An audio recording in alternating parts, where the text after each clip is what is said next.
নমস্কার ও সুপ্রভাত সুধী দর্শকবৃন্দ। আজকের বাজারের হাল হকিকত দেখে নেওয়া যাক। আজকের বাজারের হাল হকিকত দেখার জন্য আমরা যে বিশ্ববাজারের এবং বিশ্ব ভারতীয় বাজারের যে বিখ্যাত এবং গুরুত্বপূর্ণ স্টক আর ইন্ডেক্স আছে সেগুলোকে পর্যালোচনা করে বিচার করে দেখব যে আজকের গতিবিধি কেমন হতে পারে। প্রথমে চলে যাব সব চার্টের থেকে সবচেয়ে বড় ইম্পর্টেন্ট চার্ট, সেটি হলো ইউএস ব্রিক্সের চার্ট। ইউএস ব্রিক্সের চার্টটি প্রথমে দেখে নিই।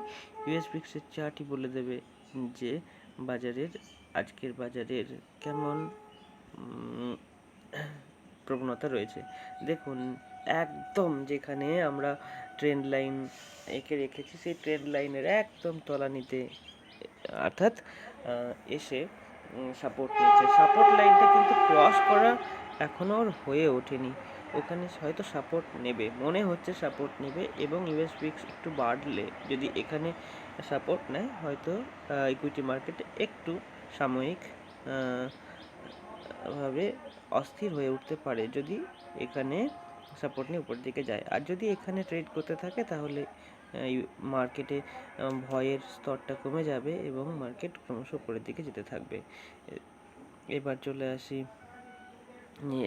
ইউএসের 10 ইয়ার বন্ড ইল্ডে। 10 ইয়ার বন্ড ইল্ড ডাউন ট্রেন্ডে ছিল এবং ওখান থেকে দেখুন যে সাপোর্ট লাইন ছিল সেখানেই কাছাকাছি এসে সাপোর্ট নিচ্ছে, যদি এটা খুব ডাউন ট্রেন্ডে থাকার জন্য এই যে হলদে লাইন দেখতে পাচ্ছেন, এই হলদে লাইনটি হলো এর রেজিস্ট্যান্স লাইন। সুতরাং ওর কাছাকাছি গিয়ে হয়তো রেসিস্ট করে নিচের দিকে আবার জার্নি চালু করতে পারে।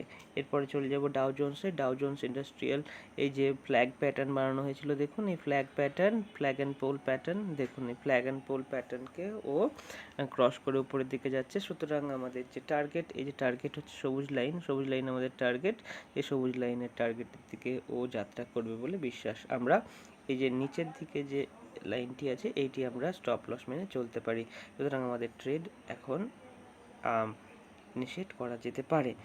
এরপরে চলে যেতে হবে S&P 500-এ। S&P 500ও ঠিক তাই, যা বলা হয়েছিল সেই রকম লেভেলেই ও কাজ করছে এবং এর টার্গেট এখনও ইনট্যাক্ট আছে 4177-এর লেভেলে। যদি আমাদের বর্তমানে একটি স্টপ লস ট্রেল করতে হয় তাহলে 4048.49 এই লেভেলে স্টপ লসকে ট্রেল করে রাখতে হবে। হয়তো 2-3 দিনের মধ্যে টার্গেট হিট করে যেতে পারে। এরপরে চলে যাব ন্যাসড্যাকে। ন্যাসড্যাকও ঠিক তাই, কালকে ন্যাসড্যাক ভোলাটাইল হয়ে পড়েছিল, কিন্তু ঠিক 20 মুভিং অ্যাভারেজের কাছাকাছি এসে ও আবার সাপোর্ট নিয়ে উপরের দিকে জার্নি চালু করে দিয়েছে এবং টার্গেট 13,612 অর্থাৎ 13,600-র কাছাকাছি সেটি এখন ইনট্যাক্ট আছে। এরপরে FTSE অর্থাৎ ইউকে মার্কেটও প্রচণ্ড বুলিশ এবং আমাদের টার্গেটের কাছাকাছিও পৌঁছে গেছে। টার্গেট হচ্ছে 7,858 লেভেল, অর্থাৎ 7,850-এর লেভেল। এরপরে ভারতীয় বাজারে এলে, ভারতীয় বাজারে আমরা ভারতের ইন্ডিয়া ভিক্স যদি দেখি, ইন্ডিয়া ভিক্স সামান্য রাইজ করছে, উপর দিকে যাচ্ছে, মানে মার্কেট একটু টালবাহানা দেখাবে, উপর নিচে করবে, ওঠানামা বেশি হবে। এরপরে ভারতের 10 বছরের বন্ড ইল্ড ক্রস করে চলে এসেছে এবং একদম সাপোর্টে কাজ করছে। এখানে একটি সাপোর্ট আছে, সেই সাপোর্ট লেভেলটি এঁকে রাখি। এই সাপোর্ট লেভেলটা এখানে যেহেতু কাজ করেছে, আমরা আগে বলেছিলাম যে ট্রেন্ড লাইনটা ভেঙে গেলে পরের সাপোর্টে যাবে, সুতরাং এখানে চলে এসেছে। এবার এখান থেকে সাপোর্ট নিলে কিন্তু পরের রেজিস্ট্যান্স লেভেল হবে আগের যে সাপোর্ট লাইনটা ছিল সেটা, অর্থাৎ এইখানে যদি আসে এরপরে আবার চার্টের নিয়ম অনুযায়ী আমরা বলছি, এটা তো ট্রেড করা যায় না, 10 ইয়ার বন্ড ইল্ডকে ট্রেড করা যায় না, কিন্তু যে প্রাইস অ্যাকশন কিন্তু সব চার্টের জন্য একই। এরপরে চলে যাব SGX নিফটিতে। SGX নিফটি হচ্ছে আজকে ফ্ল্যাট কাজ করছে, মানে SGX নিফটি কিন্তু কালকে একটু জার্ক দেখিয়েছিল, এরপরে অনেকটা নেমে আসার পরে এইখানে নেমে আসা লেভেল 17,614, সেখান থেকে আবার ও 100 পয়েন্টের র্যালি নিয়ে উপরের দিকে উঠে গেছে, এখানে একটি বাউন্স নিয়েছে। সুতরাং এখানে একটা সাময়িক টপ তৈরি হয়েছে, এর উপরে গেলে তারপরে 17,700 পার করলে কিন্তু 7,750 পার করলে 850 দিকে, অর্থাৎ সোজা 100 পয়েন্টের র্যালি কিন্তু সামনেই দেখা যাচ্ছে। এরপরে চলে যাব ব্যাংক নিফটিতে। ব্যাংক নিফটি ট্রেড করছে। ব্যাংক নিফটি কালকে একটি বড় বেয়ারিশ ক্যান্ডেল তৈরি করেছিল, অলমোস্ট এনগালফিং বলা যায়, কারণ এই ক্যান্ডেলটিকে একটু বড় করে দিচ্ছি চারটাকে, তাহলে বুঝতে সুবিধা হবে। এই যে চারটি, এই যে ক্যান্ডেলটি আছে, এই ক্যান্ডেলটিকে পুরো এনগালফ করে নিয়েছে। দেখুন, যদি ঠিক আগের দিনের নয়, কিন্তু 5 তারিখের ক্যান্ডেলটিকে পুরো এনগালফ করে নিয়েছে। 6 তারিখের ক্যান্ডেলটি অনেক বড়, উইক আছে। উইকটা যদি আপনারা ইগনোর করি তাহলে দেখা যাবে যে পুরো এনগালফিং প্যাটার্ন তৈরি করছে। এরপরে আজকে হয়তো ফ্ল্যাট ওপেন করবে। ফ্ল্যাট ওপেন করলে কিন্তু আজকে মার্কেট ট্রেন্ডিং হতে পারে। কোন দিকে হবে সে তো সময় বলবে, কিন্তু যেহেতু দেখুন বড় চার্টে আপনি একটু খেয়াল করুন, ক্রমশ ডাউন ট্রেন্ডে আছে আমাদের মার্কেট। এই যে আমাদের এই লেভেলটা যদি না পৌঁছাতে পারে, আমাদের টার্গেট লাইন 41,506, তাহলে এই লেভেলটা যদি ওর পিক হয়ে থাকে, তাহলে আবার ও কিন্তু 20 মুভিং অ্যাভারেজের দিকে একবার আসতে পারে। কারণ এই যে হলদে লাইনটা দেখতে পাচ্ছেন, এই হলদে লাইনটি হলো আমাদের একটি গুরুত্বপূর্ণ 20-ডে মুভিং অ্যাভারেজ, যার পাশাপাশি ও ট্রেড করতে ভালোবাসে। দেখুন, দূরে গেলেই কাছে আসে। তার মানে এই নয় যে যে আপনি সেটা অনুযায়ী ট্রেড করবেন। কখনো এইখানে আবার দেখুন, এই যে নভেম্বর মাসে একবার ও দূরে গেছে, এই লেভেল থেকে দূরে গেছিলো 39,000-এর লেভেল থেকে, তারপরে আবার টাচ করেছে এই 43,000-এর লেভেলে। সুতরাং এই যে কখন যে ও টাচ করবে সেটা তো বলা যায় না, কিন্তু কাছাকাছি ও থাকতে পছন্দ করে। আবার এখানে দেখুন, একবার 43,200 লেভেলে দেখা করেছে, তারপরে 43,100 লেভেলে দেখা করেছে, তারপরে 42,500 লেভেলে দেখা করেছে, তারপরে ক্রমশ এখানে রেগুলার দেখা হয়েছে 41,700 লেভেলে, তারপরে আবার দেখা হয়েছে 40,900 লেভেলে, তারপরে আবার দেখা হয়েছে এই 40,200 লেভেলে। সুতরাং কোথায় আবার দেখা হবে বলা খুব মুশকিল, কিন্তু কাছাকাছি ওরা ট্রাভেল করে, এটুকু বলা যেতে পারে। এরপরে চলে যাব নিফটিতে। নিফটি কালকে একটা বড় বেয়ারিশ ক্যান্ডেল দেখিয়েছে, যদিও ওভারঅল পজিটিভে ওপেন হয়েছে, কিন্তু একটি বেয়ারিশ ক্যান্ডেলই মনে হচ্ছে। কারণ উপরের লেভেলে আমাদের টার্গেটের কাছাকাছি পৌঁছে গেছিলো সে, টার্গেট থেকে মাত্র মাত্র 90 পয়েন্ট দূরে ছিল, কিন্তু ওখানে একটি বেয়ারিশ ক্যান্ডেল ট্রিগার করেছে। এরপরে যদি আমাদের টার্গেট, আমাদের স্টপ লসটাকে যদি লং ট্রেড থেকে থাকে, তাহলে কিন্তু 17,487, 480 এই লেভেলে আমরা ট্রেল করে নেব।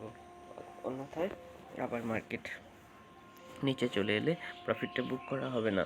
এরপরে চলে যাচ্ছি ফিন নিফটিতে।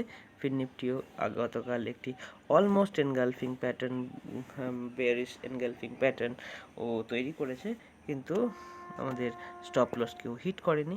আজকে দেখা যাক, হয়তো স্টপ লস হিট হয়ে গেলেও যেতে পারে। এরপরে চলে যাব গোল্ডে। গোল্ড ট্রেড করছে এখন, একটু বেয়ারিশ হয়েছে গোল্ড, একটু বেয়ারিশ হওয়া দরকারও ছিল। বেয়ারিশ না হলে তো ওখানে ট্রেড ইনিশিয়েটই হবে না। এমসিএক্স মার্কেটে এখন গোল্ড 60,000-এ ট্রেড করছে, আর আমাদের এন্ট্রি লেভেল হচ্ছে 59,698, এবং এখানে যদি ট্রেড ইনিশিয়েট হয়, অবশ্যই 20-ডে মুভিং অ্যাভারেজের নিচে একটি স্টপ লস লাগাতে হবে। যেহেতু প্রচণ্ড বুলিশ আছে, এখানে লং ট্রেড ইনিশিয়েট করতে হবে করলে। এরপরে চলে যাব গোল্ডের স্পট চার্টে। ইউএস ডলার টার্মসে ওর এখন চলছে 1990 লেভেলে, এবং আমাদের স্টপ লস আমরা করে রেখেছি 1975-এর লেভেল, এবং আমাদের টার্গেট হচ্ছে 2060। সুতরাং এখন ওয়েট অ্যান্ড ওয়াচ।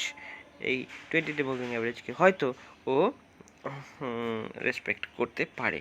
এরপরে চলে যাব গোল্ডের ভারতীয় মুদ্রায় ওর যা ভ্যালু হওয়া উচিত গোল্ডের স্পটের, তো তাই হলো 57,550-এর কাছাকাছি। এরপরে চলে যাব ইউরো ইউএসডি উইক হয়েছিল, উইক হয়ে প্রায় 20-ডে মুভিং অ্যাভারেজের কাছে এসে ও আবার রেস্ট করছে।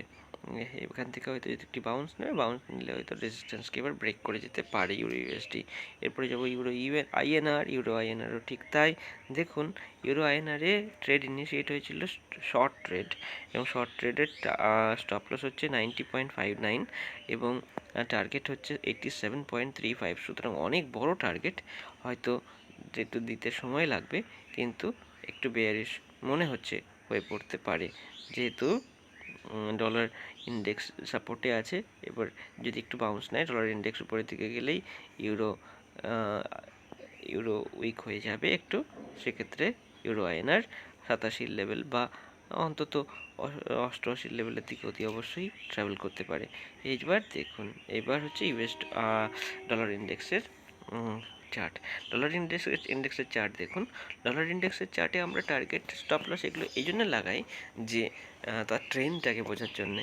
আমরা আশা করব যে এই যে ট্রেনটা এখন ও হয়তো নিয়েছে, এই ট্রেনটা 104-এর দিকে ওকে নিয়ে যাবে। তবে স্টপ লস হচ্ছে 100 লেভেল, সুতরাং 100.5 লেভেল। সুতরাং এর নিচে যদি চলে যায়, তখন আমরা এই নয় যে ডলার ইন্ডেক্সে ট্রেড করব, তখন আমরা ডলারের যে ইউএসডি আইএনআর, ইউরো ইউএসডি এইসব পেয়ারগুলোতে ট্রেড করতে পারবো। তখন আমাদের ট্রেন্ডটা একদম কংক্রিট হয়ে যাবে। এখানে একটি ডাউনওয়ার্ড স্লোপড নিচের দিকে ধাবমান একটি হলদে লাইন, অর্থাৎ 20-ডে মুভিং অ্যাভারেজ আছে। সেখানে ও কি রেজিস্ট্যান্স নেয় না ওকে ব্রেক করে, এটাই এখন দেখার।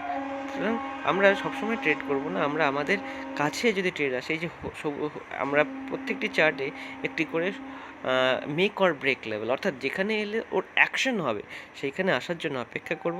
সেখানে আসার পরে বিচার বিবেচনা করে দেখব যে একে একটি লং ট্রেড নেওয়া যায় না শর্ট ট্রেড। যদি লং ট্রেড নেওয়া যায়, তার স্টপ লস কী হবে, টার্গেট কী হবে, দুটিই আমরা ঠিক করব। এবং প্রত্যেকটি চার্টে একই, যেগুলো ট্রেড করা যায় না সেগুলোর উপর নির্ভর করে যে চার্টগুলোতে আমরা ট্রেড করি সেগুলো আমরা লক্ষ্য রাখবো। এই দেখুন, দেখেছেন টার্গেট কীরকম করে তো নিতে হয়। দেখুন এখানে আমরা ফ্ল্যাগ অ্যান্ড পোল প্যাটার্ন দেখুন করেছিলাম। ফ্ল্যাগ অ্যান্ড পোল প্যাটার্নকে ব্রেকআউট হয়ে গেছে। এই ব্রেকআউটের সময় দেখুন, আমি তো বিটকয়েনে ট্রেড করতে করি না, সুতরাং এই যে ছিল, দেখুন প্যাটার্ন কিন্তু সব জায়গায় একই কথা বলবে। এই যে দেখা যাচ্ছে, আমি দেখানোর চেষ্টা করছি, এই যে লেভেলটা দেখতে পাবেন, এই যে এই যে আমার টার্গেট কতটা হবে, এই দেখুন এই টার্গেট হবে এতটা, টার্গেট হবে এতটা, একটু কমিয়ে দিতে হবে, মানে এটা সরবে। এইটা যদি টার্গেট হয়, এবার কম্পিউটারে হলে সুবিধা হতো, মোবাইলে করছি তো তবুও বুঝতে পারবেন যে এইটা হবে এবার টার্গেট। এখন টার্গেট হবে 2135 লেভেল, সরি এই লেভেলটা হবে 7%। এখন টার্গেট 7%-এর যেহেতু কনসলিডেশন ছিল, 7% হবে এখন টার্গেট। সুতরাং আপাতত এই টার্গেট অনুযায়ী কাজ হবে। এরপরে চলে যাব আমরা বিটকয়েনের পরে ইথেরিয়ামে। সুতরাং ইথেরিয়ামেও একই রকম চার্ট প্যাটার্ন দেখবো। তখন ইথেরিয়ামে নেওয়াই আছে লেভেলগুলো। লেভেল হচ্ছে 1834-এর লেভেলে লং হয়েছিল, এবং 2000-এর লেভেল হচ্ছে টার্গেট, আর স্টপ লস হচ্ছে 1760-এর লেভেল। এরপরে চলে যাব বল্টিক ড্রা ইন্ডেক্সে। বল্টিক ড্রা ইন্ডেক্স দেখুন, আমরা বারবার আলোচনা করেছি, বল্টিক ড্রা ইন্ডেক্স হলো সেই ইন্ডেক্স যে উপরের দিকে গেলে ইকুইটি মার্কেটগুলো বুলিশ হয়ে যায়, এবং এই 20 মুভিং অ্যাভারেজের কাছাকাছি এসে যে সাপোর্ট নেবে সেটাও আলোচনা হয়েছিল, আবার ও বুলিশ হয়ে উঠেছে। এরপরে ও কিন্তু এখানে রেজিস্ট্যান্স একটা ফেস করবে। এই রেজিস্ট্যান্স ফেস যদি পার করে চলে যায় 1603-এর লেভেল, যদি ওকে রেজিস্ট না করতে পারে, তারপরে কিন্তু ও সোজা 1715 লেভেলে চলে যাবে। এরপরে বল্টিক ড্রা ইন্ডেক্সের পরে চলে যাব একটু ইন্টারডে চার্টে। ইন্টারডে চার্টে আমরা আলোচনা করে দেখব যে আজকের জন্যে কোন কোন ফর ইনকনভিনিয়েন্স আজকের ইন্টারডে চার্ট কি বলছে। আজকের ইন্টারডে চার্টগুলো আমরা 5 ট্রেড করার জন্য লেভেল দেখে নিতে হবে। লেভেল হচ্ছে সিপিআর লেভেলগুলো দেখব, এবং 5 মিনিটের চার্টে পর্যালোচনা করব। ইন্টারডে ট্রেড 5 মিনিটের চার্টে পর্যালোচনা করে সবচেয়ে ভালো। দেখুন গতদিন আমি দেখাতে পারিনি, কারণ গতদিন আমার ইন্টারনেট খুব স্লো ছিল। এরপরে দেখুন কালকে যেখানে সিপিআর লেভেলে একদম মিড সিপিআরে, কালকে সিপিআর ছিল এক্সট্রিমলি কনজেস্টেড, সেখান থেকে ও এরকম যখন কনজেস্টেড সিপিআর লাইন হয়, দেখুন কনজেস্টেড, কত কনজেস্টেড ছিল। কনজেস্টেড সিপিআর লাইন যখন থাকে তখন সেখানে এটি মারাত্মক বড় সাপোর্ট বা রেজিস্ট্যান্সের কাজ করে। সুতরাং এখান থেকে ও ব্রেক করে যখন নিচে চলে যায়, উপরের দিকে যাওয়ার সময় ওখানেই ও রেজিস্ট্যান্স ফেস করে, এবং ওখানে যদি শর্ট ট্রেড নেওয়া হতো এতটা টার্গেট হয়ে যেত। সুতরাং আজকে ওয়াইড সিপিআর হবে, কালকের মতো ন্যারো সিপিআর হবে না, অতটা ন্যারো সিপিআরও হবে না। এরপরে বেয়ারিশ মোমেন্টাম যেহেতু আছে, এখন এই দেখুন বেয়ারিশ মোমেন্টাম আছে, একটু শুরুতে লাইনটা নিচের দিকে যাচ্ছে, সুতরাং ও আরও নিচের দিকে যেতে পারে। আমরা সিপিআর লেভেলের কাছাকাছি এলে যদি আমাদের ইন্ডিকেশন দেয় বেয়ারিশ মোমেন্টামের, তাহলে আমরা বেয়ারিশ ট্রেড ইনিশিয়েট করতে পারবো। এরপরে নিফটিও বেয়ারিশ। নিফটি কোথায়? নিফটি সিপিআরকে ভার্জিন সিপিআর রেখেছে, অর্থাৎ কোনো পেনিট্রেট করতে পারেনি সিপিআর লেভেলকে। এবং এরপর চলে যাবো ফিন নিফটিতে। ফিন নিফটি আজকে এক্সপায়ারি আছে। ফিন নিফটি কালকে সিপিআর লেভেলকে মোটামুটি রেসপেক্ট করেছে। সিপিআর লেভেলকে ক্রস করার পরে যখন আবার নিচের দিকে ক্রস করে, উপর দিকে ক্রস করেছিল, সাস্টেন করেনি, নিচের দিকে যখন ক্রস করে একটা কুইক মোমেন্টাম দেখায়। আজকে হয়তো আবার একটি বেয়ারিশ মোমেন্টাম দেখাতে পারি, কারণ বেয়ারিশনেস সিক্সথ এপ্রিলের দুপুর 12টার পর থেকে ও বেয়ারিশ রয়েছে। এরপরে যখন ও বাউন্স দেখাবে তখন বেয়ারিশ মোমেন্টাম এর জন্য আমরা ট্রেড করতে পারবো। এরপরে আজকের মতো এখানেই সমাপ্তি ঘোষণা করছি। আপনারা দেখতে থাকুন আমাদের ইউটিউব চ্যানেল, যেখানে প্রত্যেক দিন ট্রেড সংক্রান্ত আপডেট দেওয়া হয়। থ্যাংক ইউ অ্যান্ড সবাইকে সবার মঙ্গল কামনা করে আজকের মতো শেষ করলাম। ধন্যবাদ।